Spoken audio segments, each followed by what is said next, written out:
Hello everybody, welcome to the YouTube channel of Wikipedia classes.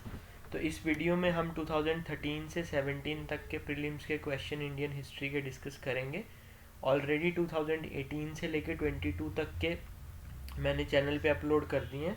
Playlist का link मैं description में दे दूंगा, आप डिस्क्रिप्शन में चेक करके तो वो सारे वीडियोस जो हैं वो देख सकते हैं। तो चलिए स्टार्ट करते हैं 13 टू 17 के प्रीलिम्स के questions. So first question is, who among the following wars were associated with the introduction of the Ryotwari system in India during British rule? तो इनमें से कौन जो है वो एसोसिएटेड है रियोतवारी सिस्टम की इंट्रोडक्शन में इंडिया में? So your options are Lord Cornwallis, Alexander Read and Thomas Munro. तो remember the right answer is second and third, Alexander Read and Thomas Munro. Lord Cornwallis was associated with the introduction of zamindari system. So zamindari system 1893 में Lord Cornwallis ने introduce करवाया था.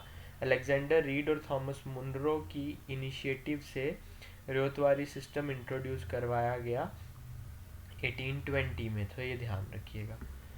Sorry 18 नहीं, यहाँ पे Lord Cornwallis ने 1793 में इंट्रोड्यूस करवाया था. Next question, consider the following pairs: Radhakant Dev, first president of the British India Association; Gunzu Lakshminasaru Shetty, founder of Madras Mahajan Sabha; Surendra Nath Banerjee, founder of Indian association. तो question पूछा कि किसको correctly match किया गया है. तो ध्यान रखिए, राधाकांत देव जो है that is correctly match, Surendra Nath Banerjee was correctly match. Madras Mahajan Sabha की बेसिकली फाउंडेशन जो थी वो 3 लोगों ने रखी थी, उनके नाम आप ध्यान में रखिएगा. एक है P Anand Charlu, then M Veera Raghavachari, and third is Subramania Iyer.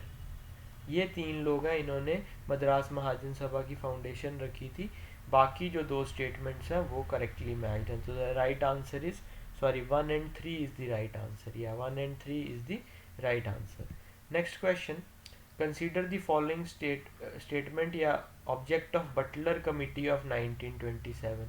जो बटलर कमिटी है 1927 की, वो इनमें से किसके साथ डील करती है? ध्यान रखना, बटलर कमिटी जो थी it was basically related to government of India and Indian states. जो प्रिंसली स्टेट्स थी उनके साथ गवर्नमेंट ऑफ इंडिया के या ब्रिटिशर्स के कैसे रिलेशन रहेंगे उसको स्टडी करने के लिए बेसिकली बटलर कमीशन जो था या कमिटी 1927 में बिठाई गई थी. Next is, with reference to Indian freedom struggle consider the following events. ठीक है, सो देखो, mutiny in Royal Indian Navy, Quit India movement launch and second round table conference. Second round table conference हुई है 1931 में, quit India movement launch हुई है 1942 में, और म्यूटिनी हुई है इंडियन नेवी में 1946 में.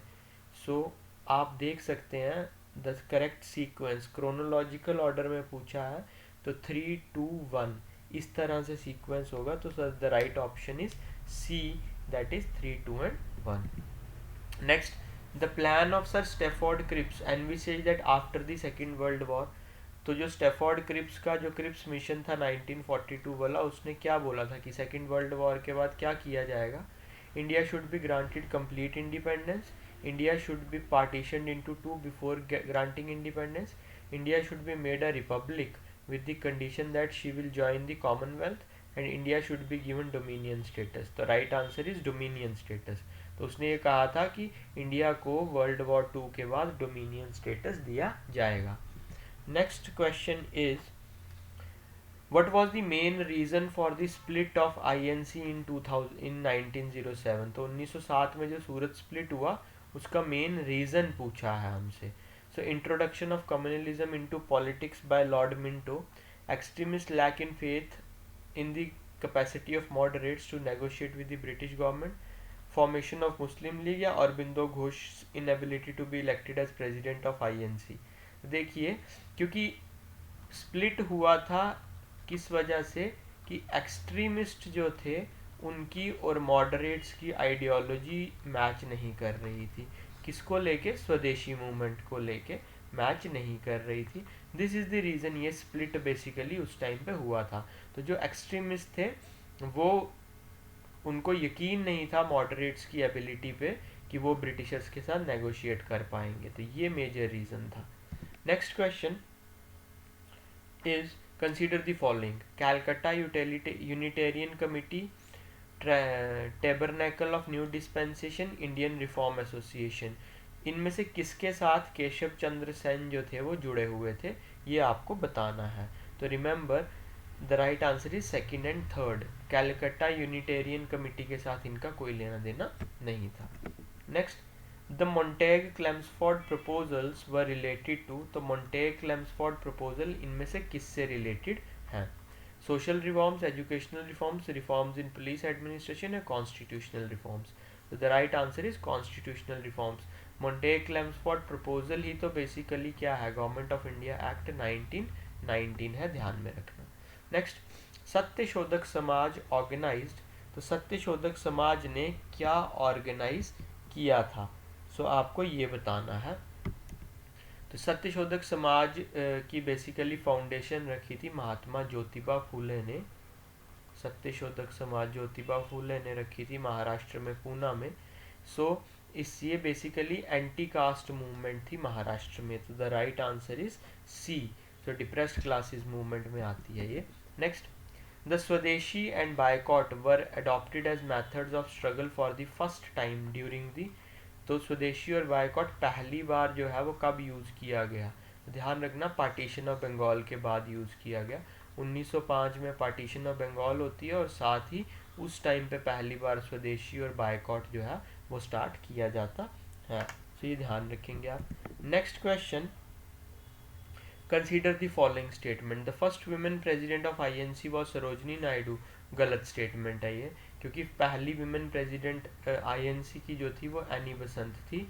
सरोजनी नायडू पहली थी पर वो इंडियन वुमेन थी, यहाँ इंडियन नहीं पूछा इसलिए। तो फर्स्ट स्टेटमेंट गलत है।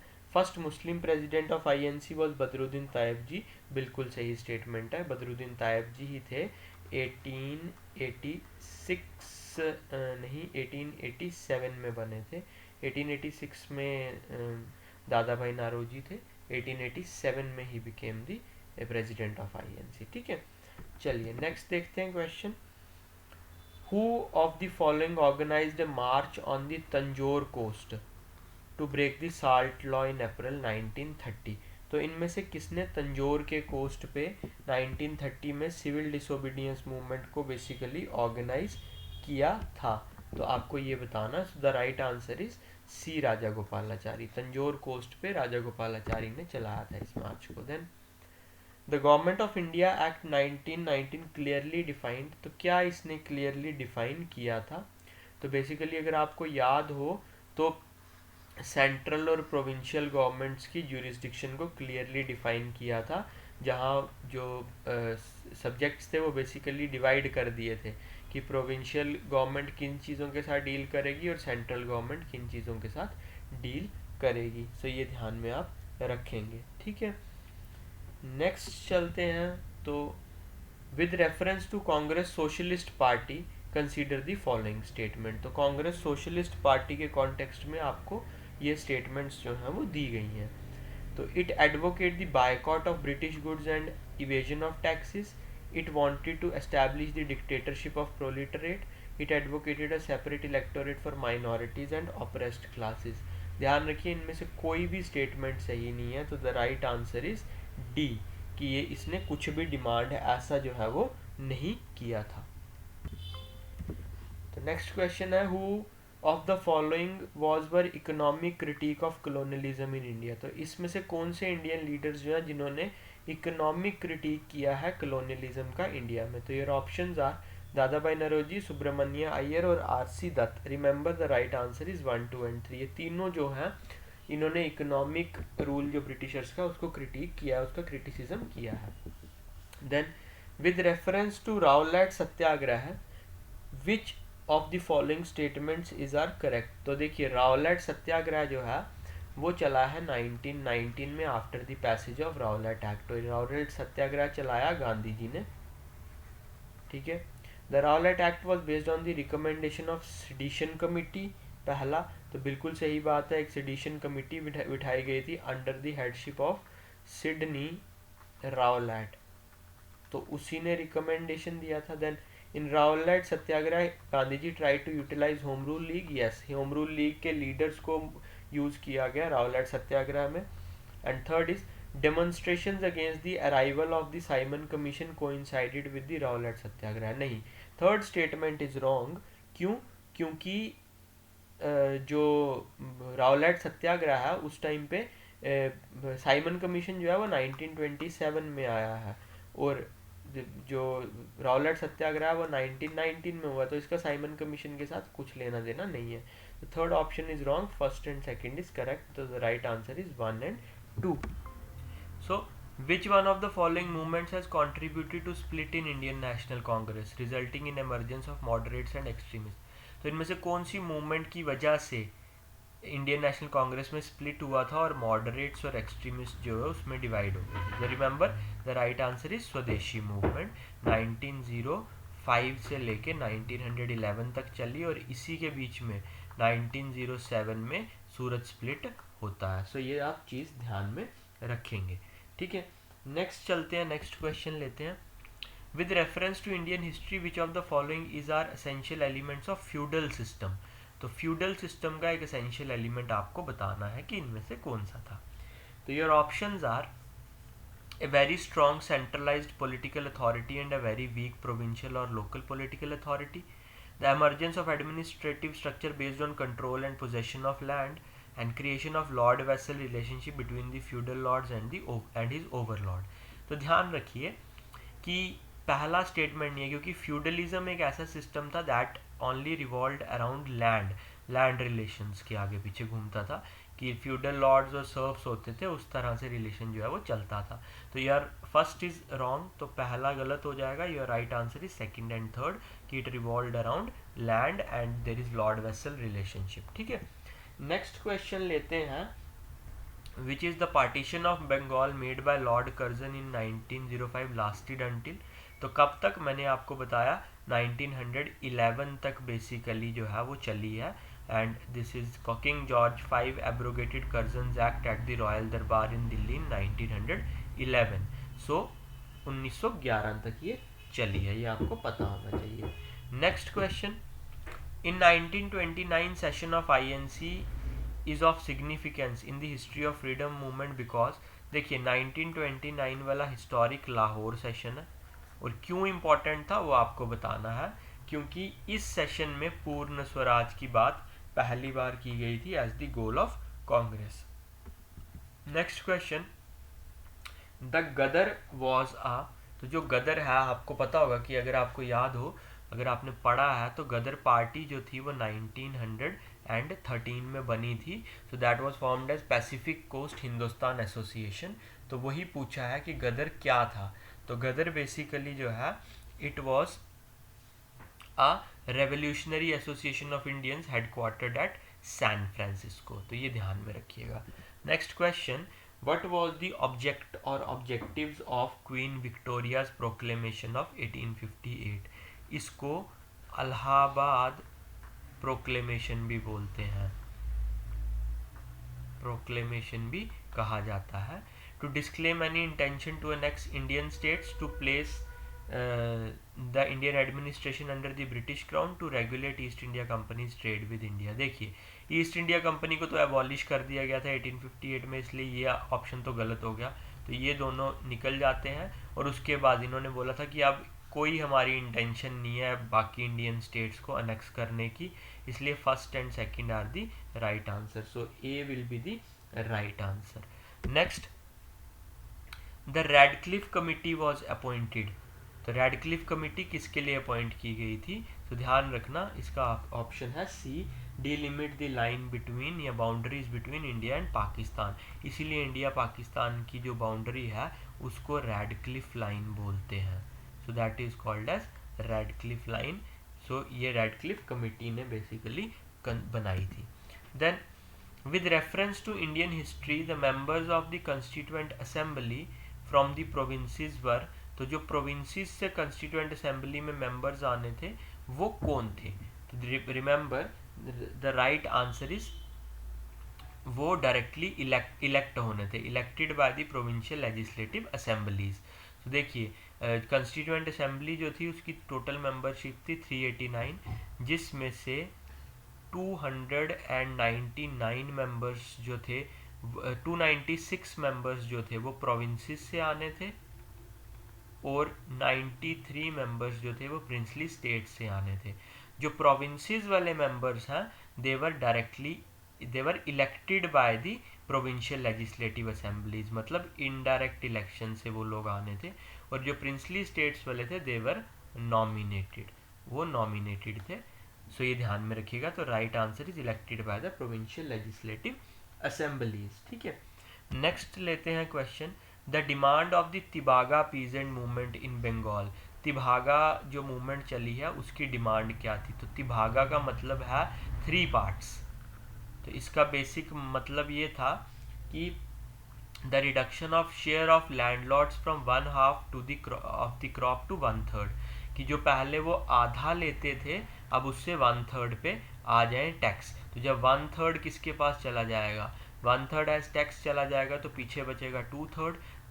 2/3 जो है वो किसके पास रहेगा, that will be with the peasant, या जो भी फार्मर होगा उसके पास रहेगा। सो तिभागा जो है मूवमेंट वो बेसिकली इसके ऊपर रिलेटेड थी। ठीक है, सो मतलब कहने का मतलब है कि 1/2 से उसको घटा के 1/3 कर दिया जाए। तो पहले हाफ टैक्स ले रहे थे, अब उसको घटा के कितना कर दिया जाए, 1/3 कर दिया जाए। तो 1/3 is 3 parts, that is the reason it is called as Tebhaga peasant movement. Next question, the people of India agitated against this arrival of Simon commission. तो लोगों ने, इंडिया के लोगों ने साइमन कमीशन के अगेंस्ट एजिटेशन क्यों की थी? क्योंकि दैट वाज बिकॉज कि साइमन कमीशन जो है उसमें कोई भी इंडियन मेंबर नहीं था। So there was no Indian member in the Simon commission. तो ये चीज़ आप ध्यान में रखेंगे। ठीक है, नेक्स्ट क्वेश्चन पे आते हैं। Quit India movement was launched in response to, तो किसके रिस्पॉन्स में? हमने पहले भी मैंने आपको बताया क्रिप्स मिशन के रिस्पॉन्स में 1942 में क्विट इंडिया मूवमेंट स्टार्ट की गई थी। ठीक है, नेक्स्ट क्वेश्चन लेते हैं, that is Annie Besant was. So Annie Besant के रिलेटेड स्टेटमेंट्स दी हुई हैं। Founder of theosophical society, no she was not the founder of theosophical society. She was related to Theosophical Society, but Theosophical Society was founded by Henry Olcott and Madame Blavatsky in New York in 1875. ठीक है, तो ये statement गलत है। इसका मतलब B option भी नहीं है और डी भी नहीं है। She was once the president of INC, बिल्कुल she was the first president of INC 1917 में, और होम रूल लीग मूवमेंट इन्होंने स्टार्ट की थी 1916 में। The right answer is 1 and 3। And last question लेते हैं, the Ilbert bill controversy was related to. ध्यान रखिए, इल्बर्ट बिल कंट्रोवर्सी 1884 में लॉर्ड रिपन के टाइम पे हुई थी। इसमें बेसिकली क्या था, it was related to removal of disqualification imposed on the Indian magistrates with regard to trial of Europeans. तो उस टाइम पे जो इंडियन जजेस थे वो यूरोपियंस का केस नहीं डिसाइड कर सकते थे। इल्बर्ट बिल में ये कहा गया कि अब इंडियन जजेस जो हैं वो यूरोपियंस का केस भी डिसाइड कर सकते हैं। जब ये चीज़ कही गई तो उस पर पूरी कंट्रोवर्सी क्रिएट हुई और लॉर्ड रिपन को बाद में अपनी पोस्ट से हटा दिया गया और ये बिल वापस ले लिया गया था। This is the reason it is called as Ilbert bill controversy. तो ये क्वेश्चंस थे हमारे जो लास्ट 4 साल के हमने डिस्कस किए, 5 साल के डिस्कस किए बेसिकली 13 से लेके 17 तक। बाकी पॉलिटी के लेक्चर्स भी चैनल पे ऑलरेडी MCQs जो है पोस्ट कर चुका हूँ, आप उनको भी देख सकते हैं। So thank you so much.